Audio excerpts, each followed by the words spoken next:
C'est de l'éducation qu'on prépare la société à travers des individus qu'on forme en leur inculquant des valeurs à travers lesquelles ils pourront servir leur pays, à travers lesquelles ils pourront être utiles à leurs semblables et à travers lesquels ils pourront être utiles à leur communauté et, j'allais même dire, à l'environnement. Les enseignants, comme dans d'autres professions de la fonction publique, ont eu beaucoup de revendications qui ont été prises en charge diversement par les différents gouvernements. Nous entendons poursuivre le dialogue avec eux pour que ce que le ministère et le gouvernement ont retenu comme action fondamentale, à savoir faire de l'éducation un moteur de la transformation économique et sociale de ce pays-là, qu'on puisse le mener dans un cadre de sérénité qui préserve l'élève à travers des enseignements qui sont délivrés de façon continue pour que les quantums soient respectés et pour que les élèves, au fur et à mesure de leur processus, bénéficient des curricula qui ont été définis pour effectivement les moduler selon le métier qu'ils veulent faire, mais selon aussi des valeurs. Et cela me permet d'embrayer sur la deuxième question. Qu'est-ce que j'ai appris à l'école comme valeur humaine et civique que je compte transmettre? Je dirais d'abord l'humilité. C'est d'arriver dans une classe et de trouver une personne qui a fait le parcours que vous avez fait et qui a peut-être des décennies et des décennies d'expérience dans la transmission du savoir. Et vous vous mettez en position de devoir recueillir, de n'avoir presque pas beaucoup de choses, sauf dans le cadre d'interactions, de questions par moments complexes pour les professeurs que vous avez à leur poser, mais en attendant qu'ils vous donnent la réponse qui, en principe, est censée vous satisfaire parce qu'il a le savoir. Quand vous êtes devant quelqu'un qui en sait plus que vous, qui connaît plus que vous, qui a vécu plus que vous et qui est disposé à vous transmettre, j'allais presque dire gratuitement parce que ce métier, ce qu'on reçoit, c'est inestimable, on ne peut pas le payer, évidemment que vous apprenez à être humble. Mais quand vous êtes dans un environnement aussi avec d'autres élèves, vous avez le même QI, vous avez en principe les mêmes prédispositions. Qu'est-ce qui fait la différence? Le travail acharné. La recherche permanente et la compétition saine entre élèves. Pour vous dire que si tel élève a pu exceller dans cette matière-là, ce n'est pas forcément un don naturel. C'est d'abord et avant tout le fruit de son effort, de son sérieux, de son engagement dans ce qu'il est en train de faire. Et c'est la valeur travail.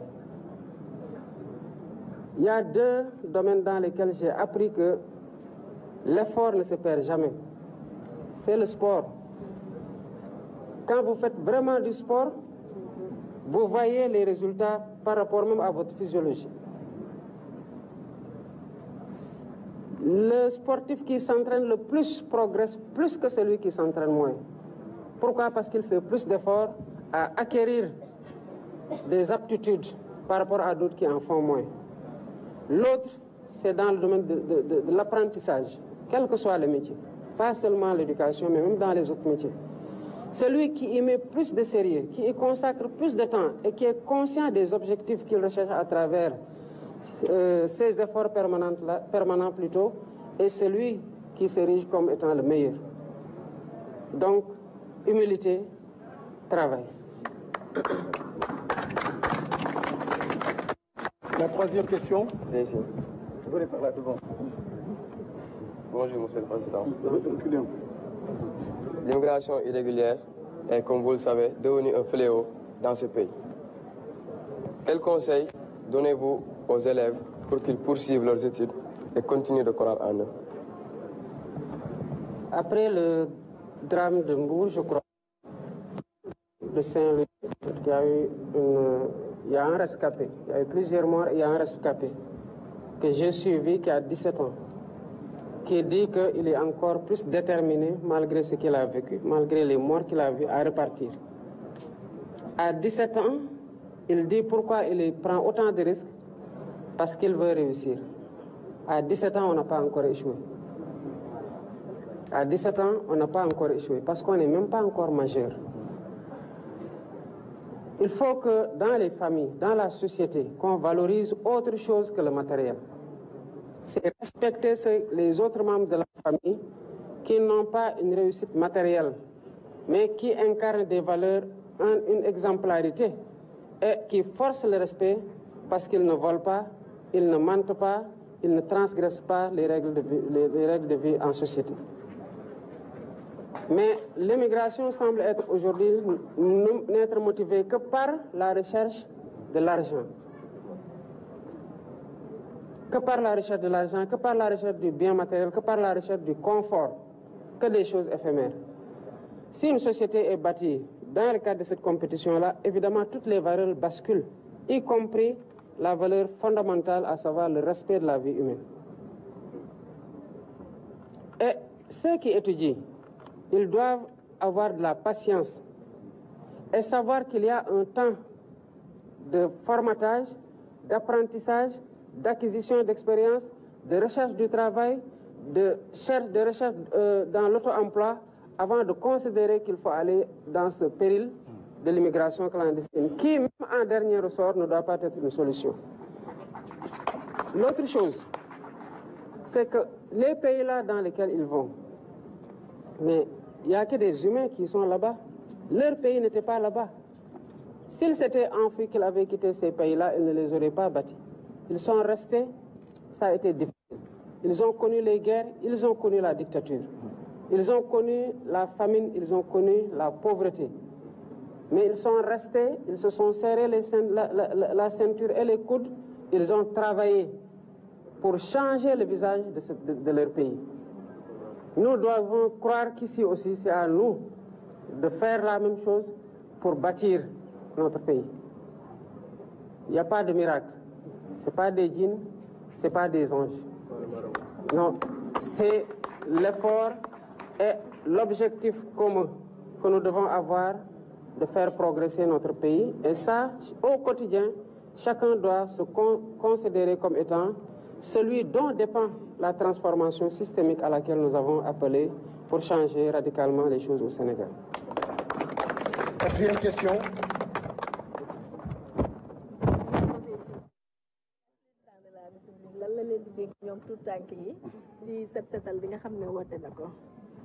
Néné, pose la question là.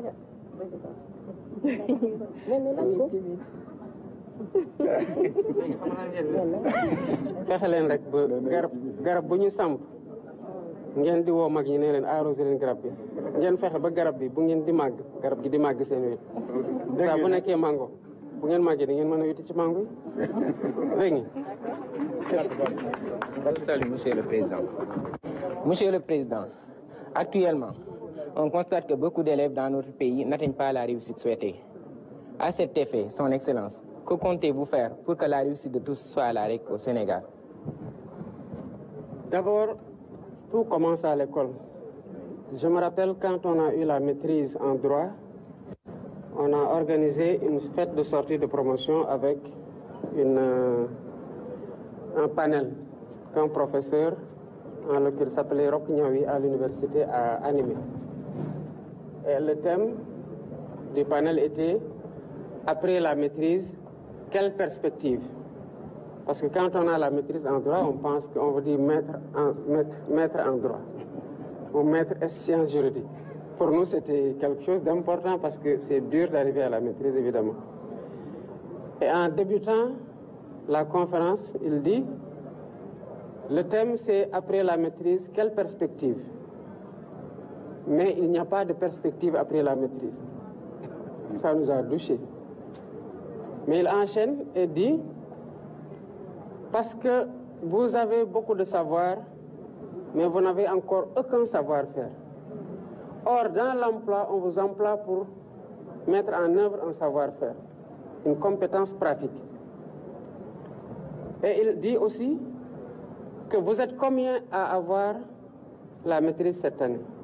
Combien l'ont eu l'année dernière, les années d'avant, et quel est le nombre de places au concours auquel vous êtes admis, qui ont été ouverts l'année dernière pour voir ce qui vous attend, et dans le cadre de quel concours vous devez compétir avec les promotions précédentes et les promotions à venir. Évidemment, ça a commencé à douter dans nos têtes. Hein? Mais il dit, seul le sommet n'est pas encombré. Donc, faites en sorte de considérer que la maîtrise n'est pas la fin des études, ni la fin de l'acquisition des connaissances. Et ça, c'était 4 ans après le bac. Donc, les élèves qui sont avant le bac, et même qui deviennent étudiants juste après le bac, c'est ce que je disais tout à l'heure à votre camarade, doivent considérer qu'il y a un temps d'apprentissage, d'acquisition de connaissances, mais une acquisition ferme pour être sûr qu'on domine plus ou moins la matière dans le cadre de laquelle on se spécialise, ou le métier dans le cadre duquel on se spécialise. Le premier effort, c'est au niveau des élèves, c'est au niveau des apprenants, c'est au niveau des jeunes. C'est d'avoir un métier. Parce que beaucoup de jeunes qui vous disent qu'on veut travailler, on veut aider nos parents, c'est bien noble. Mais l'essentiel d'entre eux, quand vous leur demandez qu'est-ce que vous savez faire, ils vous disent si le mot de frek baax na, l'essentiel bu ma toog. Mais foo koy defee ak lan ngay def nooy defee loo mënul. Vous comprenez? Le gouvernement est en train de travailler à stabiliser déjà l'éducation nationale au niveau des écoles pour éviter qu'il y ait moins de grèves, pour que les curricula de formation soient délivrés et que l'élève n'ait pas de déperdition dans le cadre du cheminement. Jusqu'au moment où il arrive au bac, qu'on soit sûr que le quantum horaire dont il devait bénéficier, il en a bénéficié et qu'il a vu toutes les matières. Et à travers la réforme des curricula, réduire le nombre de matières pour aller vers plus de spécialisation. Et que le système permette moins de généralisation. Les élèves qui n'ont pas les aptitudes pour la recherche scientifique soient déviés vers des filières de formation professionnelle. Parce que tout le monde n'est pas appelé à être agrégé. Si tout le monde était agrégé, qui bâtirait les maisons et les écoles? Si tout le monde était maçon, qui ferait la plomberie? Si tout le monde était plombier, qui ferait la peinture? Donc un pays a besoin de compétences affirmées dans tous les métiers dont nous avons besoin pour bâtir un pays. Et c'est pour ça que les filières professionnelles sont importantes. Et la formation technique et professionnelle est un point d'honneur pour le gouvernement. Et nous allons y consacrer tous les efforts qu'il faut pour que les jeunes soient déjà bien formés. Parce que régulièrement, les gens cherchent des compétences qui manquent. Parce qu'il y a moins de formation. Donc permettre aux élèves d'étudier correctement, en toute sérénité, leur permettre, en découvrant leur passion, de l'exercer et d'être parmi les meilleurs au monde. Et en ce moment-là, quand des opportunités d'emploi se présenteront et nous y travaillons dans le cadre de l'attrait des investissements, de l'appui au secteur privé et même à travers les programmes publics qui sont déroulés. Le pays-là est à construire. Nous avons énormément d'infrastructures à rattraper parce qu'il y a un grand retard. Que ces élèves, ces jeunes puissent avoir un métier qu'ils pourront faire, une compétence qu'ils pourront faire valoir auprès des entreprises qui créent les emplois et d'autres seront absorbés par la fonction publique. Monsieur le Président, c'est le moyen national de l'alphabétisation. Il y a un élève qui voulait poser une question en langue nationale. Est-ce que l'élève est là? Oui, la dernière question. C'est vous, en langue nationale? C'est le moyen national de l'alphabétisation. C'est Viviane. Posez votre question. Bonjour, Monsieur le Président. Dans un contexte mondial marqué par l'évolution des technologies, ne pensez-vous pas qu'il est temps de moderniser notre éducation? Et pour cela, que comptez-vous faire? L'éducation est en train d'être modernisée à travers l'ouverture de filières, le renforcement de filières qui s'arriment à l'évolution technologique. Si vous avez remarqué récemment, je suis parti à la Silicon Valley.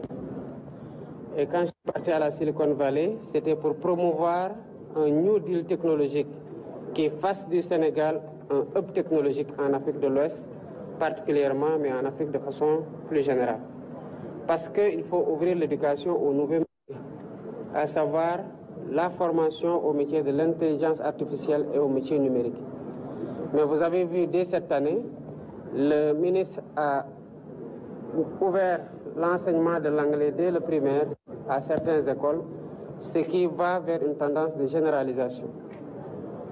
Toutes ces dispositions qui sont prises, en plus des infrastructures qui doivent être mises dans les normes à travers la construction pour remplacer les abris provisoires et permettre que, à travers une connexion permanente, partout que des gens puissent intervenir à distance, entre dans le cadre de la modernisation de l'éducation.